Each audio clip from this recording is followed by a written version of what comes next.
Good morning बच्चों।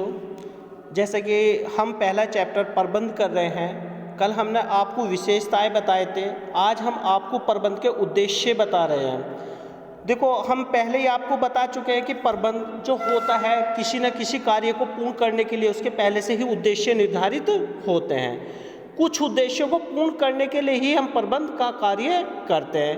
किसी भी क्रिया को अपेक्षित परिणाम उद्देश्य होते हैं जिन्हें व्यवसाय के मूल प्रयोजन से प्राप्त किया जाता है।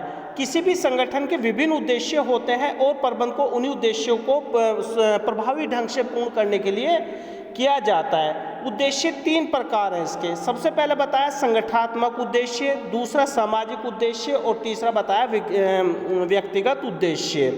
संगठनात्मक उद्देश्य वे होते हैं जो पूरे संगठन के उद्देश्य होते हैं। संगठन के उद्देश्यों में जैसे संगठन के लिए उद्देश्यों को निर्धारण करने और उनको पूर्ण करने के लिए प्रबंध उत्तरदायित्व होता है। प्रबंध के सभी क्षेत्र अनेक प्रकार के उद्देश्यों को प्राप्त करना होता है तथा सभी हितधारक जैसे कर्मचारी, अंशधारी और ग्राहक, सरकार इत्यादि के हितों का भी ध्यान में रखना होता है।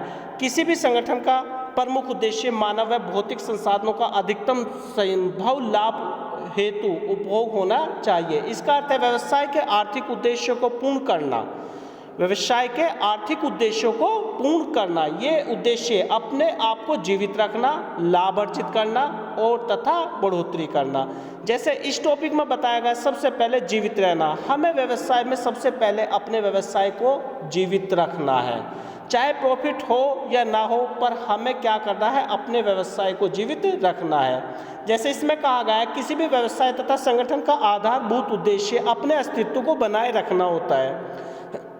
इस प्रकार प्रबंध को संगठन बनाने रखने की दिशा में प्रयास करना चाहिए। इसके लिए संगठन को पर्याप्त पूंजी कमानी चाहिए जिससे लागतों को पूर्ण किया जा सके। आप जानते होंगे कि कोई भी बिजनेस जो है बिना पैसे के नहीं हो सकता।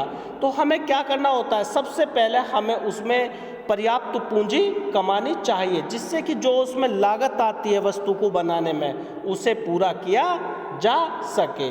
दूसरा पॉइंट है लाभ। देखो, लाभ भी हर एक बिजनेस का पार्ट होता है। किसी भी व्यवसाय में लाभ का बना रहना ही पर्याप्त नहीं होता, बल्कि प्रबंध को सुनिश्चित होता है कि संगठन में लाभ अर्जित करे।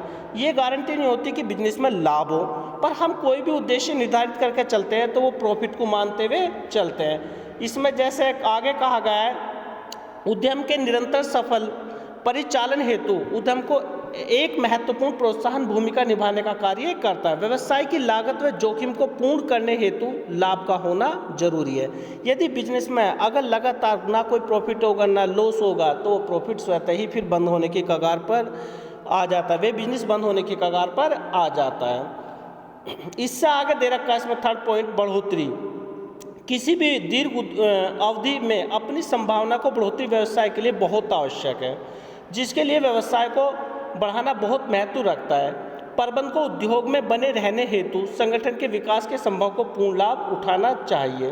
व्यवसाय के विकास को कर्मचारियों की संख्या बढ़ोतरी, विक्रय बढ़ाना और उत्पादकों की संख्या और पूंजी निवेश बढ़ोतरी के रूप में मापा जाता है।